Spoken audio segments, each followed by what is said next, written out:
Pertama yang diwariskan iblis itu, yang pertama adalah sifat kepalang tanggung. Kalau udah salah, tanggung sekalian. Ya, kalau sudah basah, ya sudah mandi di kali sekalian. Ya, terlanjur basah, ya sudah mandi di kali. Ada yang di kali, ada yang di kolam renang, ada yang di kamar mandi, ada yang macam-macam. Pokoknya gimana caranya basah semua. Ya, jadi kalau sudah terlanjur salah, ya sekalian salah. Nah, ini diwariskan. Hati-hati ya Pak ya, Ibu. Kalau kita mendapati realitas itu di lapangan, misalnya ada anak berbuat salah, jangan dibiarkan dia larut dalam kesalahan, karena itu memberi peluang iblis masuk ke dalamnya. Ya, sama persis nih teman-teman yang bertugas ya untuk membina warga binaan dan sebagainya. Ini mesti dipahamkan. Ya, karena kalau masuk ini yang seperti ini, itu bisa lebih jahat lagi. Ya sudahlah, saya udah dicap ahli narkoba di masyarakat. Udah, kelola aja narkoba sekalian di lapas, itu bahaya. Udah, saya udah dianggap penjamret, jamret sekalian. Dan itu jadi doktrin nanti, jadi doktrin. Nah, itu hal pertama yang diwariskan oleh iblis. Mesti paham ini. Jadi kalau ada orang berbuat salah, maka sikap moral Nabi yang pertama adalah memberikan kelembutan dan menyadarkan. Ya, memberikan gambaran fitrah manusia, potensi-potensi salah. Lalu mengajak kembali untuk berubah jadi lebih baik. Itu sesuatu yang indah gitu. Ya. Kemudian yang kedua apa? Yang kedua, nah ini yang mau saya ceritakan, yang ingin saya gambarkan. Allah kan mengancam. Kan? Allah mengancam. Kalau kamu lakukan itu, tempat kembalimu ini neraka. Nerakanya yang paling membakar, yang paling tinggi. Nah, kesombongan tuh nggak bisa menatap itu. Ya, ini yang bahaya ini, yang terwariskan sikap sombong. Makanya nanti Allah haramkan kesombongan itu ya, untuk melekat pada diri manusia. Jangan dipakai tuh. Ya, nggak boleh ada orang sombong. Sampai ada hadis kunci kan, keagungan itu jubahku, kata Allah. Maka siapa yang mencoba mengambil bagian dari itu, memakaikannya pada dirinya, diharamkan surga untuknya. Ancamannya tinggi. Kenapa? Karena bahayanya itu bisa menghambat hidayah, menghambat kemuliaan kebaikan. Makanya orang sombong itu harus diturunkan dulu. Kalau tetap dalam kesombongan nggak bisa dinasehatin. Ya, dengan apapun, dengan harta, dengan jabatan, dengan ilmu. Ya, orang itu kalau sombong dengan ilmunya, dengan itu dinasehatin tuh nggak bisa karena merasa lebih tinggi ilmunya. Ya, padahal lupa. Ingat ya, ini kaidah nih. Ingat, orang hebat itu ketika sombong, maka dia sedang menjatuhkan kehebatannya. Itu quote hari ini. Ingat itu ya. Orang hebat itu ketika sombong, maka dia sedang menjatuhkan kehebatannya. Hebat itu bisa hebat dengan ilmu.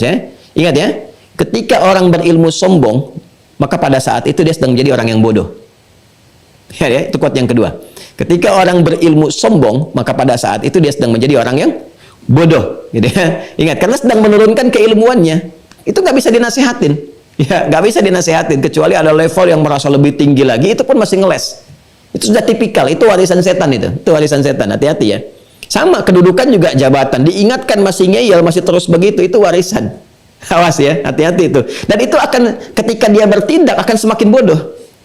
Ya, dan akan semakin ngawur. Kalau nggak percaya silakan. Ya, orang kelihatan pintar, terus sombong, diingatkan, terus makin sombong, itu akan terbuka aibnya, makan semakin banyak bodohnya. Kelihatan nggak bagus nanti. Orang akan menilainya juga dengan sesuatu yang negatif dan menjauh. Itu sudah fitrah. Dan itu diwariskan. Jadi yang pertama kepalang tanggung, tadi kan. Nah, yang kedua sifat sombong itu. Yang ketiga karena sombong nggak bisa baca rahmat, nantang azab akhirnya. Ya udah sekalian ya Allah, nggak apa-apa. Neraka juga. Nggak apa-apa. Beri waktu aja dulu. Supaya aku cari teman, supaya aku buktikan. Nah, ini untuk membuktikan kesombongan. Ya ini ya, akumulasi maksiat.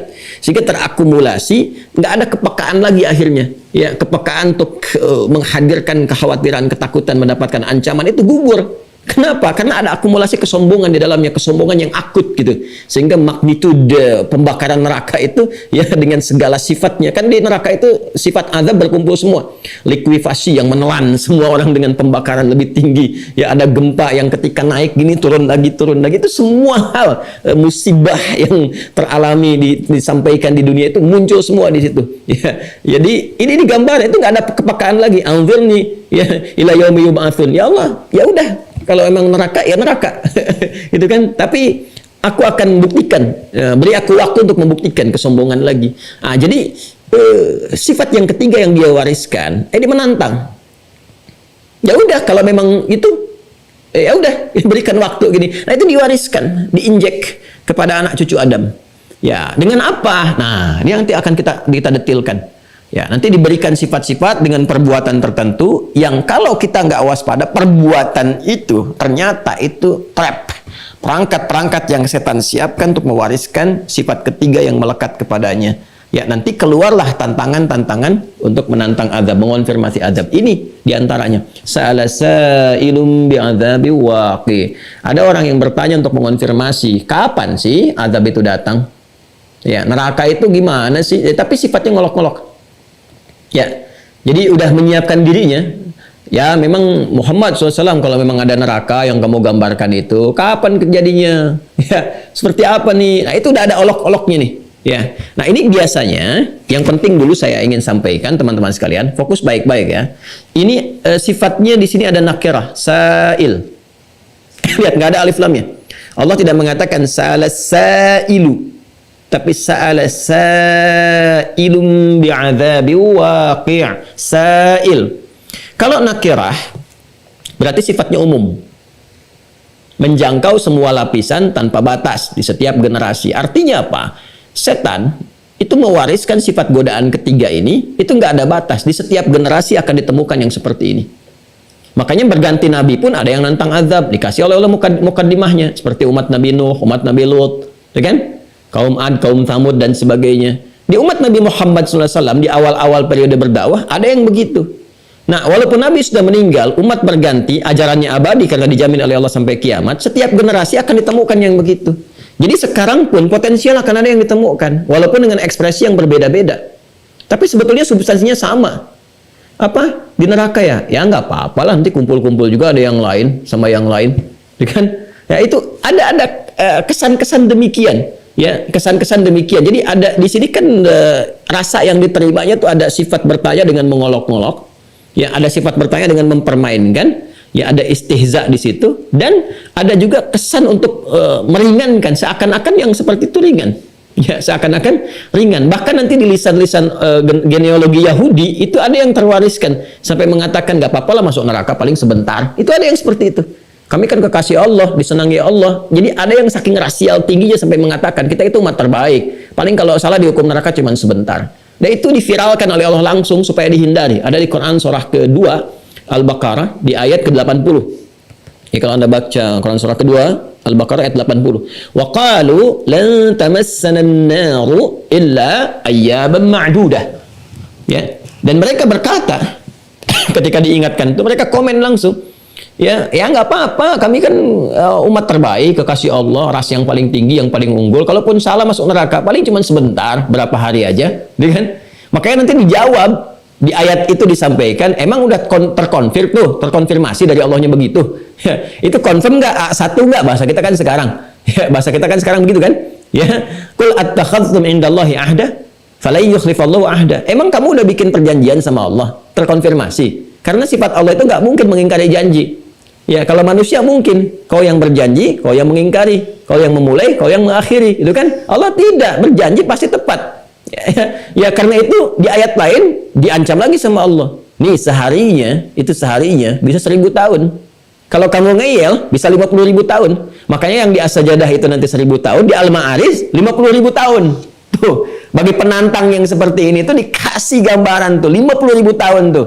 Kayak naiknya malaikat yang membawa laporan disampaikan kepada Allah itu bagian dengan kecepatan cahaya tertentu saking jauhnya. Jadi kan gambaran metafornya itu betapa tinggi. Ya dan dahsyat keadaan di akhirat itu. Jadi kalau di As-Sajadah nanti kita akan detil kalau ngaji tafsir. Di As-Sajadah kenapa satu hari sama dengan 1000 tahun? Tapi ketika di sini 50.000 tahun di Al-Ma'arij itu. Nanti ada hikmahnya tersendiri. Maka diancam oleh Allah tuh. Ya, makanya ketika ancaman itu mulai muncul, mereka mulai ragu. Ya, di Ali Imran ayat 24 tuh mulai ragu. Jadi ini menarik nih. Kalau di Al-Baqarah itu pakai tak kecil, wa qalu lan tamassana an-naru illa ayyaman ma'dudah. Taknya kecil. Ketika pindah ke Ali Imran ayat 24, Quran surah 3 ayat 24, lihat ya. Paling kanan, agak ke atas sedikit. Ya, dzalika bi annahum qalu lan tamassana an-naru illa ayyaman ma'dudat. Taknya maftuhah, terbuka. Nggak percaya silakan cek mushaf. Yang Al-Baqarah taknya tak marmutah. Yang di Ali Imran taknya maftuhah, terbuka. Ada alifnya. Ya kan, wa gharrahum fi dinihim ma kanu yaftarun. Mereka mulai ragu tuh, mulai tertipu dengan keadaan dan mulai ragu. Ya. Ya, dengan apa yang mereka nyatakan sendiri. Jadi bingung ketika ditanya emang berapa hari kamu maunya kalau sehari 1000 tahun. Mulai mikir lagi tuh, pindah redaksinya. Wah, itu kalau ngaji tafsir dengan pengetahuan bahasa yang dalam, itu rasanya tuh sensasinya beda gitu ya teman-teman. Nah ini saya mau katakan begini, jadi saya mau katakan warisan yang disampaikan setan yang ketiga itu, karena dia sudah menyatakan sendiri komit bahwa dia menerima masuk neraka, artinya dia memang persiapkan diri, ya kan? Dan sikap ekspresi dia itu sudah menantang adab dengan minta tangguh, ya pengen buktikan kesombongan, itu sudah menantang sifatnya. Akhirnya apa yang terjadi? Allah siapkan yang paling dahsyat nerakanya, yang membakar dia sama sekali sampai kerasa rasanya. Ya itu yang disebut dengan sa'ir itu. Ya jadi Allah tuh ingin menghancurkannya rasa itu sampai kerasanya. Cara berpikirnya, rasanya, kesombongannya itu didalamkan dalam rasa kesombongan itu, dihancurkan semua.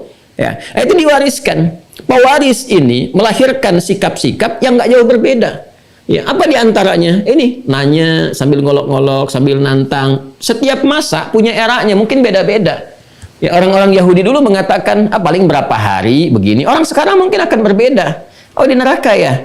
Nggak apa-apalah gitu kan. Mungkin ada AC-nya, mungkin begini. Bisa ketemu dengan teman yang lain juga. Nanti kita kumpul-kumpul ya, bisa terjadi begitu.